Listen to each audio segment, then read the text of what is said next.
এদেশের আলেম যদি ঠিক হয় জাতি ঠিক হয়ে যাবে। মুরব্বীরা কয় যে এক খেতার তলে দুই মৌলবী থাকে না, এক খেতার তলে দুই মৌলবী রাহন যায় না।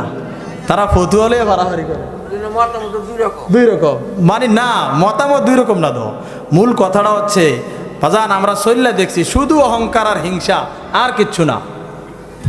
দুই হুজুরের দাওয়াত দিছে, একটা গল্প কই শোনেন। এক লোক দুই হুজুরের দাওয়াত দিছে। তো দুই হুজুর দাওয়াত দিছে, দুই হুজুর তো আল্লাহর রহমতে দোয়া করব, দুরুদ সালাম করব। কিন্তু দেখা গেল যে এক হুজুর ইস্তেঞ্জা করার নাম দিয়া বাহিরে গেছে, গিয়া মালিকরে কইতে আছে যে বেড়ায় সাহেবে দাওয়াত যে ও আপনি এর দাওয়াত দিয়েছেন কীর্তেন, হেতে একটা গরু না। আচ্ছা মাশাল্লাহ, মহাজনে সুন্দর করে বিদায় নিছে। ঘটনাক্রমে ভিতরের হুজুর আবার এই ওনারে বলতেছেন হেরে কীর্তন দাওয়াত দিচ্ছেন, আপনার হুজুর বলছেন না বেশিরা, হেতে তো একটা ছাগলে না। ও আচ্ছা ঠিক আছে মাশাল্লাহ। তাই যে গরু ছাগল যেহেতু দাওয়াত দিছি, খানাও আজ গরু ছাগলের দেয়া। তো দুইজন বইসে খাইতো। এই অবস্থায় কিছু ঘাস খড়কুড়া আর রাব বসিল হয়েছে। এই বেয়াদব, হুজুর দাওয়াত দিয়ে ওটা সমান করস তোরা, এইগুলা কি মানুষ খানা গরু ছাগল খায়? তো লোক কইতে আছে হুজুর আমি তো আসলে গরু ছাগলের খানাই দিছি, আপনারা দুইজনে তো কইলেন যে একজন গরু আর একজন ছাগল, আর আমরা জানি হুজুররা কি কোনো মিছা কথা ভাও কথা কয়নি। আমি তো আমার গোয়াল ঘরের গরু ছাগল রে এইখানে খাওয়াই, তা আপনারা যেহেতু একজন আরেকজন রে গরু আরেকজনের ছাগল কয়ে উপাধি দিচ্ছেন, তা আমি আর কি করতাম? দুই হুজুর কানো ধরছে। আর জীবনে যতদিন বাচ্চা বিরোধিতা হুজুরের করতাম না। কিন্তু এরপরও আমাদের দেশে এক হুজুর আরেক হুজুরের পেছনে আছে না নাই, লাগিয়া রয়েছে। খালি চেয়ারের লোক হেবড়ায় কয় আমি মিয়া কত বড় পিসাব, হ্যাঁ আমার কাছে পেছনে লক্ষ লক্ষ কোটি কোটি ভক্তবিন্দু, আর আমারে কিনা কয় এবারে দইতো না। হ্যাঁ আমার এই চেয়ারে আরেকজন বইয়ালায়, এটা কি সম্ভব? লাগলে বেটা তোর লোকের থেকে আলাদা এলাকা দল বানাইলেন, তো আমি আমার চেয়ার প্রধানমন্ত্রীর গতি ছাড়তাম না। লাইলাতুল মেরাজকে কেন্দ্র করে আমাদের দেশে যেমন কিছু বাড়াবাড়ি আছে, তেমন কিছু ছাড়াছাড়িও আছে। কিছু মানুষ তো আছে লাইলাতুল মেরাজ বিশ্বাসই করে না, আবার কিছু সংখ্যক মানুষ আছে যে লাইলাতুল মেরাজকে কেন্দ্র করে অনেক অতিরঞ্জিত মিথ্যা বানোয়াট কথাও প্রকাশ করে। আমাদেরকে সঠিক মেসেজ দিতে হবে, যেই কথা কোরআনে আল্লাহ বলেছেন, যেই তথ্য আল্লাহর রসুল হাদিসে দিয়েছেন, আমাদেরকে শুধুমাত্র সেই তথ্যটাই জাতির সামনে উপস্থাপন করতে হবে। আবার প্রিয় ভাইয়েরা, আল্লাহ সুবহানাহু ওয়া তাআলা পবিত্র কালামে হাকিমের সূরাতুল হাশরের 7 নম্বর আয়াতে কারিমার শেষের দিকে মানব জাতিরকে নির্দেশ দিতেছেন, ওয়ামা আতাকুমুর রাসূলু ফাখুযুহু ওয়ামা নাহাকুম আনহু ফান্তাহু ওয়াত্তাকুল্লাহ ইন্নাল্লাহা শাদীদুল ইকাব।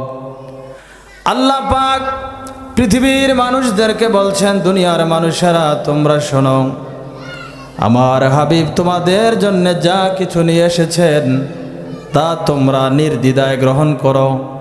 আর নবী তোমাদেরকে যেই বিষয়ে নিষেধ করেন সেটা যদি তোমার বাবার দলের বিরুদ্ধেও যায় তাহলে তুমি সাথে সাথে সেটাকে ত্যাগ করবা। মনে রাখো আত্তাকুল্লাহ, আল্লাহকে ভয় করো, আল্লাহকে ভয় করো। ইন্নাল্লাহা শাদীদুল ইকাব, নিশ্চয় আল্লাহ তাআলার শাস্তি বড় কঠিন, আল্লাহর শাস্তি বড় কঠিন। আমরা দেখলাম আল্লাহ পাক কোরআনে বলছেন যে রসুলের অনুসরণ করেন, অনুকরণ করেন। আল্লাহর রসুল যা করার জন্য নির্দেশ দিয়েছেন তা করেন, যা ছেড়ে দেওয়ার জন্য বলা হয়েছে তা নির্দ্বিধায় ছেড়ে দেন।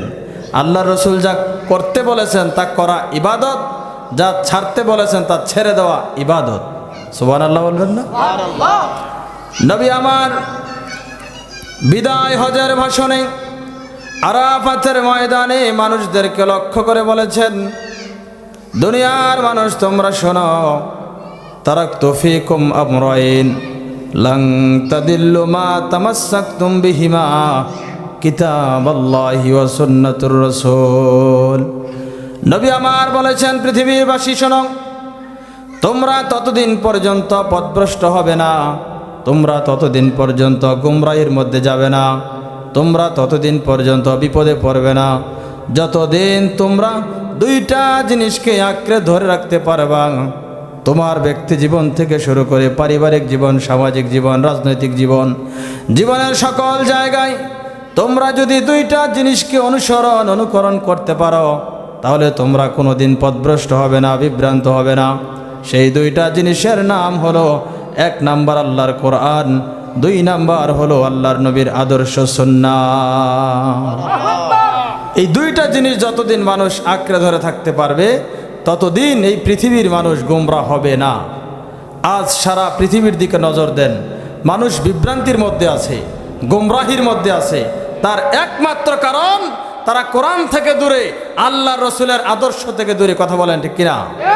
আমার প্রিয় ভাইয়েরা, এই জন্য উদারতা আহ্বান থাকবে, যদি সফল হতে চান, আপনি যদি আল্লাহর জান্নাতে যেতে চান, জাহান্নাম থেকে বাঁচতে চান, তাহলে আপনার জীবনটাকে সাজাতে হবে আল্লাহর রঙে, আল্লাহ রসুলের সুন্নাহ মোতাবেক জীবন পরিচালনা করতে হবে, তাহলেই আপনি আমি সফল। আমার প্রিয় ভাইয়েরা, এই রজবের মাসে আল্লাহর নবী সরকারে দো আলম নবী মুহাম্মদ আরবি সাল্লাল্লাহু আলাইহি ওয়াসাল্লামকে আল্লাহ পাক দাওয়াত দিলেন, মেরাজ করাইলেন। পবিত্র কোরআনুল কারীমের সূরাতুল বনী ইসরাঈলের প্রথম আয়াতের মধ্যে বলেছেন মেরাজের এক অংশ।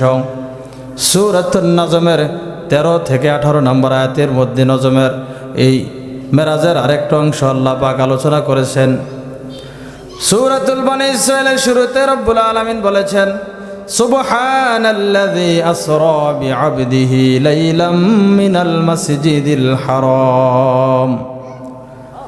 আল্লাহ সুবহানাহু ওয়া তাআলা পবিত্র কালামে হাকিমের মধ্যে বলছেন, পুত পবিত্র সেই আল্লাহ যিনি তার পেয়ারা নবীকে, তার পেয়ারা বান্দাকে ইসরা করিয়েছেন, ভ্রমণ করিয়েছেন।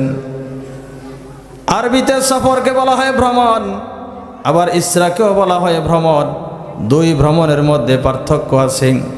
রাতের বেলা যেই ভ্রমণ করা হয় সেই ভ্রমণটাকে বলা হয় ইসরা, আর দিনে রাতের মধ্যে সর্ব অবস্থায় ভ্রমণকে বলা হয় সফর।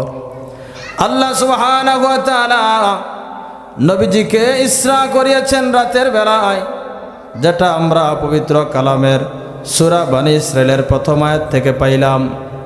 মসজিদে হারাম থেকে মসজিদে আকসা পর্যন্ত ভ্রমণ করিয়েছেন আল্লাহ সুবহানাহু ওয়া তাআলা। আশেপাশের সমস্ত জিনিসকে দেখাইলেন, বরকতপূর্ণ সব জিনিস আল্লাহ পাক নবীকে দেখানোর জন্য সফর করাইলেন। এটা হচ্ছে ইসরা, সফর, রাতের বেলা ভ্রমণ। বাইতুল মুকাদ্দাস থেকে আল্লাহ সুবহানাহু ওয়া তাআলা নবীকে মেরাজ করিয়েছেন। এই বিষয়গুলো নিয়ে আমরা একটু সামনে কথা বলবো। এর আগে আমরা লাইলাতুল মেরাজ নিয়ে যে এদেশের মানুষের মাঝে কিছু ভুল তথ্য আছে, ধারণা আছে, সেটার ব্যাপারে একটু আমরা কথা বলবো। প্রথম কথা হচ্ছে, লাইলাতুল মেরাজ আল্লাহ রসুলের এটা কি স্বপ্নযোগে হয়েছে নাকি সশরীরে হয়েছে? এই বিষয় নিয়ে অনেক ধরনের কথাবার্তা মানুষ বলে। তবে আহলে সুন্নাত ওয়াল জামাতের আকীদা বিশ্বাস হলো আল্লাহ রসুলের মেরাজ স্বপ্নযোগে হয়েছে, বাস্তবে সশরীরে হয়েছে। সুবহানাল্লাহ। আল্লাহ রসুলকে আল্লাহ পাক সরাসরি মেরাজ করিয়েছেন। এখানে অনেক মানুষ বলে 27 বছর মেরাজের ঘটনা কেন্দ্র করে। এরকম শোনেননি আপনারা যে মেরাজের 1 রাত 27 বছর গুঞ্জুরে গেছে? এই কথা একদম মিথ্যা, বানোয়াট, নাউজুবিল্লাহ বলেন। যদি বলেন যে 27 বছর লাগে, তাহলে আল্লাহর ক্ষমতা কই গেল? আল্লাহ সুবহানাহু ওয়া তাআলা যে বিশাল ক্ষমতার মালিক, এটা দেখানোর জন্য, বোঝানোর জন্য আল্লাহ সুবহানাহু ওয়া তাআলা রসুলকে মেরাজ করিয়েছেন। সুবহানাল্লাহ। সময়টা কখন? রাতের একটা অংশ। কখন? রাতের একটা অংশ। এমন একটা অবস্থায় আল্লাহ সুবহানাহু ওয়া তাআলা রসুলকে মেরাজ করিয়েছেন। তাহলে অতএব বোঝা গেল 27 বছর যেই কথা, এটা মিথ্যা, বানোয়াট। যদি আমরা 27 বছরের উপর আকীদা বিশ্বাস রাখি, তাহলে কোরআন মিথ্যা। নাউজুবিল্লাহ বলবেন না? কোরআনের আয়াত কি সত্য না মিথ্যা? জোরে আওয়াজ দেন, সত্য না মিথ্যা? কোরআন বলছে রাতের এক অংশে মেরাজ করিয়েছেন আল্লাহ সুবহানাহু ওয়া তাআলা, আর আপনি বলেন 27 বছর। এই ইতিহাস কই পান? এদেশে এমন অনেক আলেম বের হয়েছে, লেখাপড়ার দ্বারে নাই, এমন অবস্থায় তৈরি হয়েছে। কিছুদিন আগে এক মৌলবীর সাথে আমার দেখা হয়েছে এক মাহফিলে। উনি আলোচনা করতেছেন যে হাফিজি মাদ্রাসার ছাত্রদের বরকত নিয়া। উনি বলতেছেন যে মাদ্রাসার ছাত্ররা, তলেবুল আলেম ছাত্ররা যদি কোনো কবরস্থানের পাশ দিয়ে হেঁটে যায় তাহলে ওই কবরের আযাব 40 দিন আল্লাহ মাফ করে দেয়।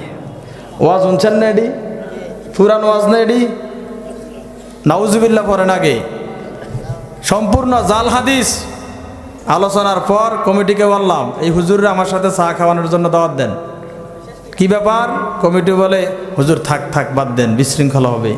আমি বলছি আমি বিশৃঙ্খলা চাই না, আমি সমাধান চাই, আমাকে বুঝাই দিয়ে যেতে হবে। কথাটা যে হাদিস বলছে, আল্লাহ রসুলের হাদিস, উনি বলছেন, রসুল বলছেন যে মাদ্রাসার ছাত্ররা কবরস্থানের পাশ দিয়ে হেঁটে গেলে 40 দিন কবর আযাব মাফ। তাইলে 40 দিন পরে 41 দিন আবার আযাব শুরু হয় নাকি? যুক্তিতে ধরেন, আল্লাহ রসুল এমন কোনো কথা বলেন না যেই কথা যুক্তির মধ্যে হেরে যাবে। প্রথম কথা হলো আল্লাহ পাক যাকে একবার জান্নাতি বলে ঘোষণা দিবেন তাকে আর জাহান্নামে নিবেন না। তাহলে মাদ্রাসার ছাত্ররা রাস্তা দিয়ে হেঁটে গেলে যদি 40 দিন কবর আযাব মাফ হয়, 41 দিনের দিন আযাব দিব নেই? কথা মাথাত নিয়েন বাজান, দিবে না। অতএব এই কথাটা মিথ্যা, এটা জাল হাদিস। আমি মোবাইল থেকে সরাসরি বের করলাম হাদিস, ওনাকে দেখাইলাম, হজরত আমি তো আসলে একটু লেখাপড়া কম, আমরা তো এই হাদিসটা দেখলাম এমন। পূর্বের সালফে সালেহিনগণ মুহাদ্দিসিনে কারাম ওনারা বলছেন হাদিসটা জাল হাদিস, এর মধ্যে একজন রাবি আছে মিথ্যাবাদী। এখন হাদিস যদি জাল হয় আর এই জাল হাদিস যদি আমি বলি আল্লাহ রসুলের নামে, এতে কি আমার গুনাহ হবে না? আমি ওনার কাছে জানতে চাইলাম। তখন উনি বলছেন আপনার পরিচয়। তা আমি বললাম যে আমার পরিচয়টা নইলে একটু পরে দেই, আমাকে এই ব্যাপারে একটু কথা বলেন। ওনার সাথে আরেক মৌলবী বসা, উনি ডাকে কোন মাদ্রাসার শিক্ষক, বলছে হাদিস কি আবার জাল হয় নাকি? আমি তখন বললাম নাউযুবিল্লাহ, যেই আলেমদের ভিতরে উসুলে হাদিসের এই সামান্যতম জ্ঞান নাই, তারা যখন জাতিকে বোঝানোর জন্য স্টেজে বসে তখন এই জাতি সঠিক পথ পায় না, সৎ পথ পায় না, এই মানুষগুলি তখন বিভ্রান্ত হয়। আজ মানুষগুলোকে বিভ্রান্ত করলো কারা? আলেমরা। আজ এদেশের মুসলমানদেরকে বিভ্রান্ত করলো কারা? আলেমরা। আলেমরা কাউকে বিভ্রান্ত করে না, বরং যারা আলেম না, গয়রি আলেম, আলেমের লেবাস ধরে এই চেয়ারে বসে গেছে, তারাই জাতিকে বিভ্রান্ত করছে। কথা বলেন ঠিক কিনা? আমার প্রিয় ভাইরা, আজ আমাদেরকে পরিশুদ্ধ হতে হবে, নিজেদেরকেও ইসলাহ হতে হবে, এবং আমরা যারা জাতি আছি তারাও যেন সঠিক আলেম জেনে বুঝে বাছাই করতে পারি, আমাদেরকে সিদ্ধান্ত নিতে হবে। এদেশে এমন অনেক আলেম মৌলবী আছে 200 টাকার কাছে বিক্রি হয়, অনলি 200, 500 টাকার কাছে বিক্রি হয়, 1000 টাকার কাছে বিক্রি হয়। এটা আজকে নতুন নয়, পূর্বের যুগে এমন আলেম ছিল, পূর্বে এমন আলেম ছিল যাদেরকে বলা হয় ওলামায়ে সু। আর আমাদের মোহতারাম আব্বাসী হুজুর নাম দিছে ওলামায়ে হালুয়া রুটি। আব্বাসী হুজুর এটির নাম দিছে ওলামায়ে হালুয়া রুটি, মানে হালুয়া রুটির কাছে ইলম শেষ। কথা বলছেন? আল্লাহ আল্লাহ আমাদেরকে হেদায়েত দান করুক। তো বলছিলাম যে লাইলাতুল মেরাজকে কেন্দ্র করে অনেক অতিরঞ্জিত কথা আছে, আমাদেরকে অতঃপর মানতে হবে। আগে জানা ফরজ, এরপরে মানা ফরজ।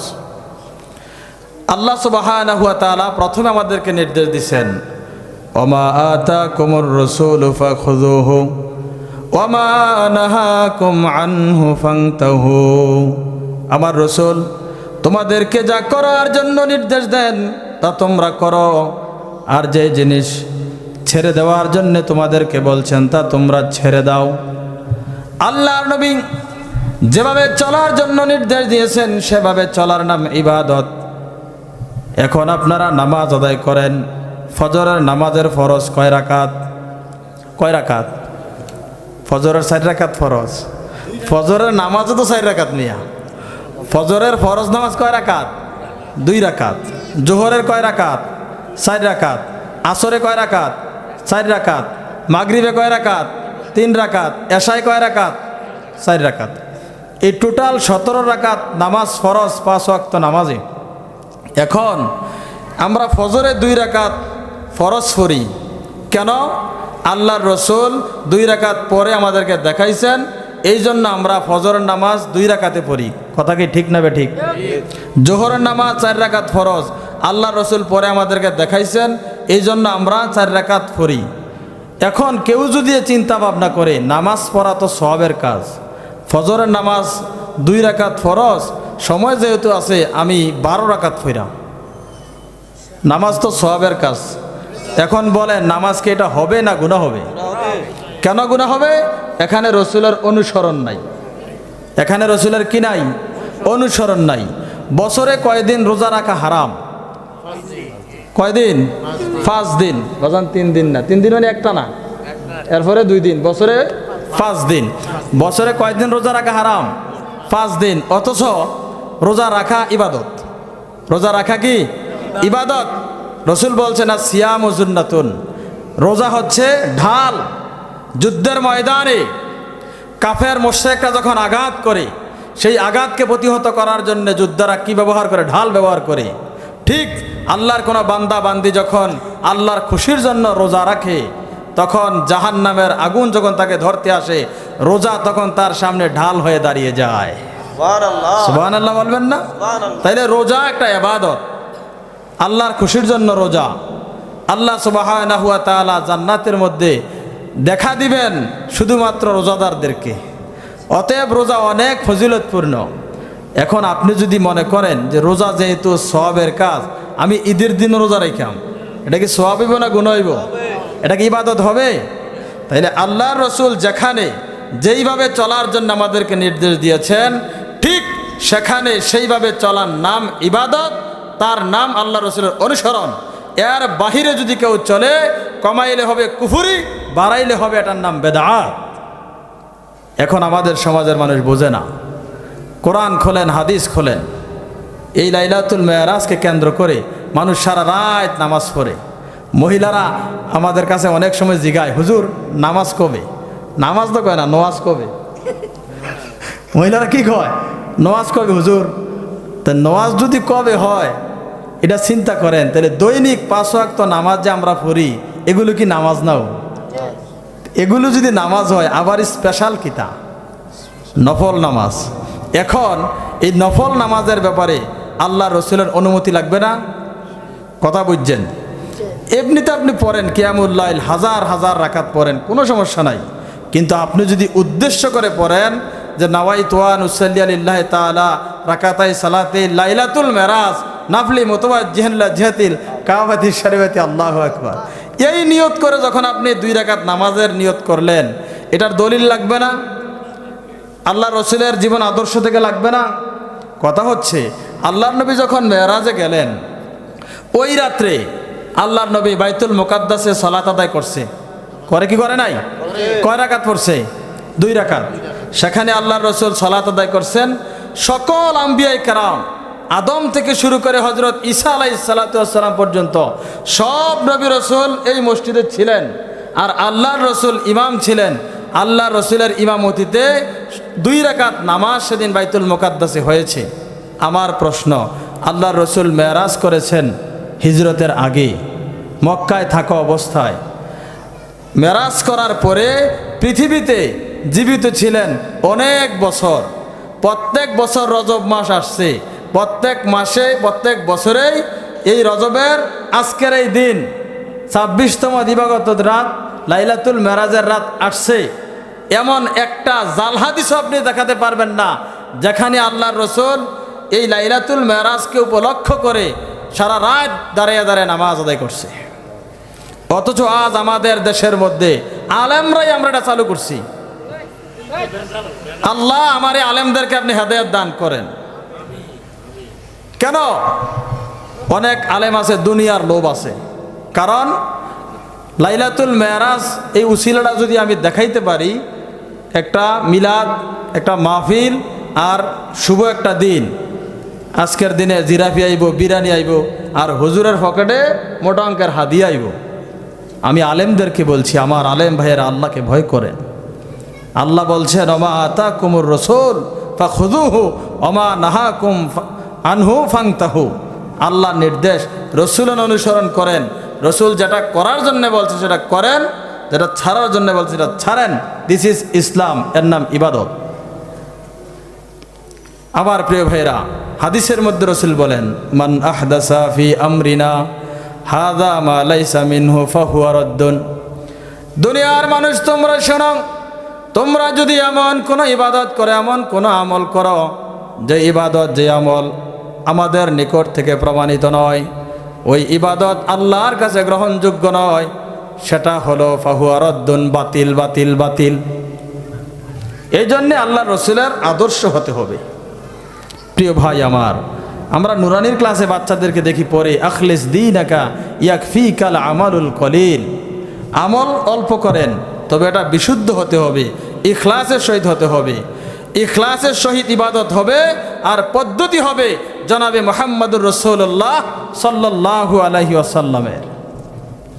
আল্লাহ রসুল যেইভাবে আমাদেরকে বলছেন, রসুল যেইভাবে ইবাদত করে দেখিয়েছেন, আমরা যদি সেভাবে চলি তবেই এটা ইবাদত হবে, নচেত তার নাম ইবাদত না। আবার প্রিয় ভাইয়েরা, এই লাইলাতুল মেরাজ, আপনি নামাজ আদায় করেন সারা রাত, কোনো সমস্যা নাই, তবে অন্তর থেকে নিয়তের বিশুদ্ধতা লাগবে। অন্তর থেকে কি লাগবে? নিয়তের বিশুদ্ধতা লাগবে। লাইলাতুল মেরাজকে কেন্দ্র করে মানুষ 3টা রোজা রাখে। 26তম দিবাগত রাতের আগের দিন 26 তারিখ এবং 27 তারিখ রাখে কি রাখে না? রোজা রাখেন, আমাদের কোনো সমস্যা নাই। তবে আপনি যদি মনে করেন যে এটা ইসলাম আর রাখা লাগবে, আল্লাহ রসুলের আদর্শ, তাহলে এখানে ভেজাল আছে। আপনার প্রমাণ লাগবে, দলিল লাগবে, আল্লাহ রসুলের জীবন আদর্শ লাগবে। আল্লাহর নবী বলছেন, তোমরা সোমবারে রোজা রাখো, বৃহস্পতিবারে রোজা রাখো, তোমরা প্রত্যেক চাঁদের 3 দিন 13, 14, 15 রোজা রাখো, আইয়ামে 20। তোমরা শাওয়াল মাসে রোজা রাখো, তোমরা রমজান মাসে রোজা রাখো। রোজার কথা আল্লাহ রসুল বলছেন, আল্লাহও বলছেন, বছরে 5 দিন ছাড়া যে কোনো দিন রোজা রাখো, রোজায় কোনো সমস্যা নাই, তবে নিয়তে সমস্যা। নিয়ত বিশুদ্ধ লাগবে, উদ্দেশ্য করে রাখা যাবে না যে এটার জন্যে আমি এই নিয়ত করে রাখলাম। হ্যাঁ, যদি আল্লাহর রসুল আপনাকে অনুমতি দেয়, আপনি অবশ্যই রাখবেন। ইবাদত কখন বেদাত হয়, ছাত্ররা মনোযোগ দিয়ে শুনবেন, জাতির বুঝাইতে হইব। ইবাদত কখন বেদাত হয়? ইবাদত আল্লাহর জন্য করলাম, গোলামি আল্লাহর রসুল যেভাবে করছেন, এর ব্যতিক্রম করা, কমানো হচ্ছে কুফুরি, আর বাড়ানোর নাম বেদাত। কুল্লু বেদাতিন দলালা ও কুল্লু দলালাতিন ফিন্নার। রসুল বলছেন, প্রত্যেকটা নতুন সৃষ্টি ইবাদতের মধ্যে নতুন বৃদ্ধি, প্রত্যেকটা বেদাত, আর প্রত্যেকটা বেদাত জাতিকে কোথায় নিয়ে যায়? জাহান্নামে নিয়ে যায়। গুমরাহি, প্রত্যেকটা গুমরাহি জাতিকে জাহান্নামে নিয়ে যায়। তো আমার প্রিয় ভাইয়েরা, আমাদেরকে সতর্ক থাকতে হবে। আমরা যতটুকু ইবাদত করি, এটা যেন আল্লাহ এবং তার রসুলের দেখানো পথ এবং মতে হয়। আমাদের ওয়াজ মাহফিলগুলো এখন হয়ে গেছে ট্র্যাডিশন। দেখবেন যেই মৌলবী আইসে একটা গান টান দিতে পারে, প্রেমের বিষে দর্শে গো যাহারে, কয়নি কয়নি গান গায়। আহা, মৌলবী আইয়া, মৌলবী ভাই আরো গান গায়, আর যুবক ফোলা মেনে কয়, হা ঠিক আছে, এবার ঠিক আছে, মজা পাইছি, জমাইলাই। আল্লাহ, এদেশের আলেম যদি ঠিক হয়, জাতি ঠিক হয়ে যাবে।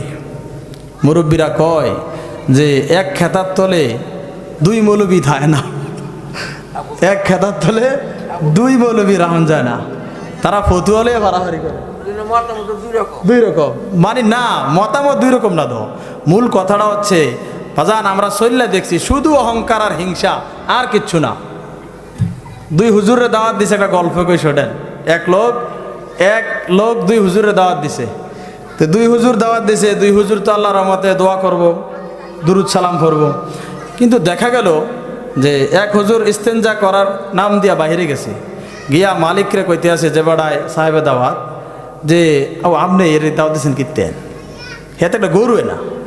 আচ্ছা মাশাল্লাহ, মহাজনে সুন্দর করে বিদায় নিছে। ঘটনাক্রমে ভিতরের হুজুর আবার এই ওনারে বলতেছেন, হেরে কীর্তেন দাওয়াত দিচ্ছেন, আপনার হুজুর পেয়েছেন না বেশিরা, হেতে তো একটা ছাগলে না। ও আচ্ছা ঠিক আছে মাশাল্লাহ, তাই যে গরু ছাগল যেহেতু দাওয়াত দিছি, খানাও আজ গরু ছাগলের দেয়া। তো দুইজন বইসে খাইতো। এই অবস্থায় কিছু ঘাস খড়কুড়া আর রাব বসিল হয়েছে, এই বেয়াদব হুজুর দাওয়াত দিয়ে ওটা সমান করস তোরা, এইগুলা কি মানুষ খায় না গরু ছাগল খায়? তো লোক কইতে আছে, হুজুর আমি তো আসলে গরু ছাগলের খানাই দিছি, আপনারা দুইজনে তো কইলেন যে একজন গরু আর একজন ছাগল, আর আমরা জানি হুজুররা কি কোনো মিছা কথা ভাও কথা কয়নি, আমি তো আমার গোয়াল ঘরের গরু ছাগল রে এইখানে খাওয়াই, তা আপনারা যেহেতু একজন আরেকজন রে গরু আরেকজনের ছাগল কই উপাধি দিছেন, তা আমি আর কি করতাম? দুই হুজুর কানে ধরছে, আর জীবনে যতদিন বাচ্চা বিরোধিতা হুজুর হুজুরের করতাম না। কিন্তু এরপরও আমাদের দেশে এক হুজুর আরেক হুজুরের পেছনে আছে না নাই, লাগিয়া রয়েছে, খালি চেয়ারের লোক। হেবড়ায় কয় আমি মিয়া কত বড় পিসাব, হ্যাঁ আমার কাছে পেছনে লক্ষ লক্ষ কোটি কোটি ভক্তবিন্দু, আর আমারে কিনা কয় এবারে দইতো না, হ্যাঁ আমার এই চেয়ারে আরেকজন বইয়ালায়, এটা কি সম্ভব? লাগলে বেটা তোর লোকের থেকে আলাদা এলাকা দল বানাইলেন, তো আমি আমার চেয়ার প্রধানমন্ত্রীর গতি ছাড়তাম না। আসেনি আসেনি, আহা আলেমদের কাছ থেকে জাতি শিখবে, আর আজ আলেমরাই একজন আরেকজনের পেছনে গুতাগুতি করে। এই দেশের আলেমরা যতদিন পর্যন্ত নিজেদেরকে চিনবে না, ততদিন গোলামের জিনজির গলা থেকে নড়বে না। আজ আলেমরা কেন অপমানিত, কেন লাঞ্ছিত? তার একটাই কারণ, যে একজন আলেম যখন বিপদের মধ্যে পড়ে আর একজন আলেম সেই আলেমের পক্ষ নেয় না, বরং তাগুদি শক্তির পক্ষে গিয়া হক্কানি আলেমের বিরুদ্ধে অবস্থান নেয়। টুডে টুমোরো আজকে কাফের মুশরিকেরা নাস্তিকেরা এই হুজুরে ধরছে, ওই দিন আর বেশি দূরে নাই যে এই লোকগুলাই এই মৌলবীরে ধরবে, তখন টের পাইব। অতএব আমাদেরকে পরিবর্তন হওয়া লাগবে আমার প্রিয় ভাইয়েরা। তো আমাদেরকে রাস্তা দেখানোর জন্যে আল্লাহ সুবহানাহু ওয়া তাআলা যুগে যুগে নবী পাঠাইছেন, রসুল পাঠাইছেন। এখন নবীও নাই, রসুলও নাই। আল্লাহর নবীদের রেখে যাওয়া কাজ সারা পৃথিবীতে যারা আঞ্জাম দিয়েছেন তারা হচ্ছেন পীর মাশায়েখ ওলিয়া উলিয়া কেরাম। এদেশে দেখবেন অনেক মানুষ পীর মুরিদি মানতে চায় না, আছে না নাই? পীর মুরিদি মানতে চায় না, বলে বেটা জারো শিলাই সিন্নি খাইলি মোল্লা চিনলি না। এই দেশে ইসলাম আসছে কাদের মাধ্যমে? পীর মাশায়েখদের মাধ্যমে। আবার এই পীর মাশায়েখ শব্দটাকে কেন্দ্র করে এদেশের মধ্যে ভণ্ডামি আছে না নাই? কথা কয় না, আছে না নাই? বেশি দূরে না, আমাদের এই খোশবাস মালিকিয়া বিড়ি বাবা, কি বাবা খায় বিড়ি হেতো ফির, আবার দেয় কিতা। কিছুদিন আগে অনলাইনে একটা ভিডিও ভাইরাল হয়েছে, বেড়িয়াইতে বিড়ি খায়, বেড়িয়াইতে কি খায়? বিড়ি খায় বেড়িয়াইতে, হেতো ফির। হ্যাঁ, আবার থায় ল্যাংডা, হেতো ফির। আবার এই দেশে বেড়িয়াইতেও ফির। আপনি এই নরসিংদীর কিছু একটা অঞ্চল আছে, সেদিকে যদি যান দেখবেন ঘরে ঘরে বেড়িয়াইতে ফির। তাইলে পীর শব্দটা কি, এই ব্যাপারে আমরা আপনাদেরকে একটু ধারণা দিই। পীর শব্দ ফার্সি শব্দ, সবাই বলেন পীর শব্দ কি শব্দ? ফার্সি শব্দ। আরবিতে এর নাম হচ্ছে মুর্শিদ, বাংলায় যার প্রতিশব্দ পথ দেখানেওয়ালা। যিনি আপনাকে জান্নাতের রাস্তা দেখাবেন, যিনি আপনাকে জাহান্নামের ভয়াবহতা দিয়ে জাহান্নামের রাস্তা দেখাবেন, জান্নাতের রাস্তা দেখিয়ে আল্লাহ পর্যন্ত আপনাকে পৌঁছাবেন, তার নাম আরবিতে মুর্শিদ, ফার্সিতে পীর। এখন একজন মানুষ এ জায়গার মধ্যে আসলো, আয়শা আমাকে বলল যে ভাই এখান থেকে নিমসার যাওয়ার রাস্তা কোনটা? এখন আমি যদি নিমসার যাওয়ার রাস্তাটা আগে চিনি তাইলে আমি তাকে সঠিক রাস্তা দেখাতে পারবো। আর আমি যদি নিমসার যাওয়ার রাস্তা না চিনেই বাব একটা লইয়া যদি আমি হেরে বুঝাই দেই যে আপনি এদিক দিয়া যাইয়া হেমুল একটা রাস্তা গেছে না, এই রাস্তাটা দিয়ে সোজা যাইতে থাকবেন, যাইয়া যে বাজারটা পাইবেন এইটাই নিমসার বাজার, তত্ত্ব কি সঠিক না ভুল? আপনারা চিনছেন দেখে না কইছেন এটা ভুল, কিন্তু যেই লোকটা আমাকে মানলো, আমাকে বিশ্বাস করলো, বললো হুজুরের মাথাত কত তোরা ফাগরি, কত সুন্দর পোশাক, মাশাল্লাহ, হুজুর কি মিশা কথা কইব নি, হুজুরের বেড়াগিরি দেখাইতো গিয়া, বাপ দেখাইতো গিয়া, কবে না পড়াইলাম, পশু পড়াইছে তোরা রে, হ্যাঁ, বাপ দেখাইতো গিয়া হুজুরে কি করলো, ভুল তথ্য দিয়ে দিল। তাহলে এই মানুষটা সঠিক রাস্তা থেকে বিচ্ছিন্ন হয়ে বিভ্রান্তির মধ্যে পড়ে গেছে। ঠিক প্রত্যেকটা মানুষ, আপনারা যদি পীর শব্দ ব্যবহার করেন, আপনাকে অবশ্যই জান্নাতের সঠিক রাস্তা সম্পর্কে আগে জানতে হবে। আগে জান্নাতের রাস্তা নিজে জানতে হবে, এরপর জাতিকে জানাতে হবে। এখন সমাজের অবস্থা হয়েছে, আমার আব্বাই আসিল ফির, ফলা হয়েছে বড় ভূত, এবার ভাইয়ের চেয়ারও আমি বলেছি ফির। এই দেশে অধিকাংশ পীর এইভাবে চলে আইছে। এক পীর আছে আটরশি। আমার আব্বা এবং আমার মুরব্বীদের কাছ থেকে শুনছি যে আটরশির মরহুম পীর সাহেব হুজুর অনেক ভালো ছিলেন, আল্লাহওয়ালা মানুষ ছিলেন। অবশ্যই ভালো আল্লাহওয়ালা ছিলেন, এই জন্য এত কোটি কোটি মানুষ এখানে যায়, নিঃসন্দেহে, সন্দেহ নাই। কিন্তু এর পরে ওনার এক ছেলে মুখের মধ্যে দাঁড়িয়ে নাই। আপনারা দেখলে সার্চ দিলে পাইবেন অনলাইনে, আমির ফয়সল মুজাদ্দিদি সাহেব, বুঝছেন? হ্যাঁ, তো আমার একজন যারা ছিলেন মারা গেছে, আল্লাহ ওনাকে ব্যস্ত নসিব করুক, যে উনি আমাকে বলছেন, আমি ছাত্র জীবনে যাড়ারে গেলাম, যারা আপনি যে আমার এক কন আমি যাইতাম, অসুবিধা নাই, তবে আমরা তো জানি দাড়ি রাখা ওয়াজিব, আল্লাহ রসুলের সুন্নাহ। এখন পীর সাহেবের দাড়ি নাই, কারণ কি? সাধারণ মানুষ উত্তর কি দিছে শুনবেন? উনি বলছে যারা যে উনি তো একটু রাজনীতি করে, আর রাজনীতির মধ্যে তো একটু মিশা কথা কম লাগে, তো দাড়ি রেখে আমরা মিশা কথা কইব কেমনে? আহারে সরল মানুষ, একদম সরল উত্তর। তো ইদানিং আইয়া আবার সাফে সুফে কুদ্দুর রাখতে আছে। আমরা দোয়া করি আল্লাহ হেদায়েত দান করুক, কোনো মানুষ যেন বিভ্রান্তি না হয়। তো এই দেশে পীর শব্দ মূল্যবান শব্দ, দামি শব্দ, পীরদেরকে মানুষ ভালোবাসে, শ্রদ্ধা করে। অতএব আমাদেরকে সেই জায়গায়, সেই অবস্থানে যেতে হবে। আমি নিজেই জান্নাতের রাস্তা চিনি না, আমি যদি এখন পীর নিয়ে বসে থাকি, আমি যদি জাতিকে উল্টা রাস্তা দেখাই, তাহলে আমার জীবনটা যে ধ্বংস বাজান, এটা কি বোঝেন না? দুনিয়াতে আমরা যারা আছি, আমরা কি মরতে হবে না? মরতে হবে কি না? এই দুনিয়া খাওয়ার জন্য, দুনিয়ার হালুয়া রুটির জন্য, দুনিয়ার সম্মান খ্যাতি যশ খ্যাতির জন্য আমরা যদি এমন ভুল পদ্ধতি ব্যবহার করি, আমি মানলাম আপনাকে সারা পৃথিবীর মানুষ বড় পীর কইল, সারা পৃথিবীর মানুষ আপনাকে দেশের প্রধানমন্ত্রী বানাই দিল, কিন্তু মরার পরে উপায়টা কি হবে? আপনি কি মরবেন না? এই দেশের যিনি প্রধানমন্ত্রী, সে কি মরবে না? যার লক্ষ লক্ষ কোটি কোটি টাকা, সে কি মরবে না? যদি মরাই লাগে, অতএব চিন্তা করতে হবে মৃত্যুর পরের জিন্দেগি আমার কি হবে। এই দুনিয়াতে যেই মানুষটা এক প্লেট খাবার খাইতে পারে না, সুন্দর একটা পোশাক পরিধান করতে পারে না, ভালো একটা বিছানার মধ্যে ঘুমাইতে পারে না, ভালো একটা ঘর তৈরি করতে পারে না, 2 পয়সা ব্যাংকে অ্যাকাউন্টে জমা করতে পারে না, এই মানুষটাও মরলে 3.5 হাত কবর। আর যেই মানুষ 100 কোটি টাকার মালিক, সেও যদি মৃত্যুবরণ করে, তার কবরও 3.5 হাত, এর চেয়ে কোনো বেশি না। কোনো সম্পদ কবরে যায় না, অথচ মানুষ আজকে দুনিয়ার সম্পদের পেছনে দৌড়ায়। আল্লাহ বলেন আলহাকুমুত তাকাসুর, মানুষ প্রাচুর্যের পেছনে দৌড়ায়, সম্পদের পেছনে দৌড়ায়। মানুষকে যত দেয় তত চায়। যার 1 লাখ টাকা আছে, হেতে কয় আমার 2 লাখ দরকার।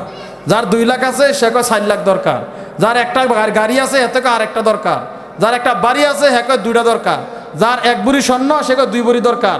এরম করতে করতে আল্লাহ বলেন যে এই মানুষ ততদিন পর্যন্ত তার পেট ভরে না, যতদিন কবরের মাটি তার মুখের ভিতরে না ঢোকে। কবরের মাটি ছাড়া মানুষের মন সাধ্য করার মতন ক্ষমতা কারো নাই। আর আল্লাহ রসুল আমাদেরকে আজ থেকে 1500 বছর আগে কি বলছেন? আল কাইয়িসু মান দানা নাফসাহু ওয়া আমিলা লিমা বা'দাল মাউত। শোনো আমার উম্মত, বুদ্ধিমান মানুষ হলো তারা যারা পরকালকে দুনিয়ার চাইতে বেশি প্রাধান্য দেয়, যারা সব সময় হাঁটতে বইতে শুইতে সর্ব অবস্থায় পরকালকে নিয়ে চিন্তা ভাবনা করে, তারাই হচ্ছে সবচাইতে বেশি বুদ্ধিমান। এখন আমরা সমাজের মধ্যে দেখি বুদ্ধিমান কাটায় যে কুত্তার উপরে বিলাই হালাইতে পারে হাতে বুদ্ধিমান। কারি বাবুরে হেবড়ার যে বুদ্ধি রে, হেবড়ায় দরবারের ভিতরে কথা কইলে হেবড়ায় হেসারে মিশা বানাই লইতে রে, মিশারে হেসা বানাই লইতে পারে, হেবড়ার দুনিয়ার বুদ্ধি। আসলে বলেন এটা কি বুদ্ধিমান না বাটফার? এটা বাটফার না? এখন সমাজের মধ্যে মানুষ বাটফারে বানাইছে বুদ্ধিমান।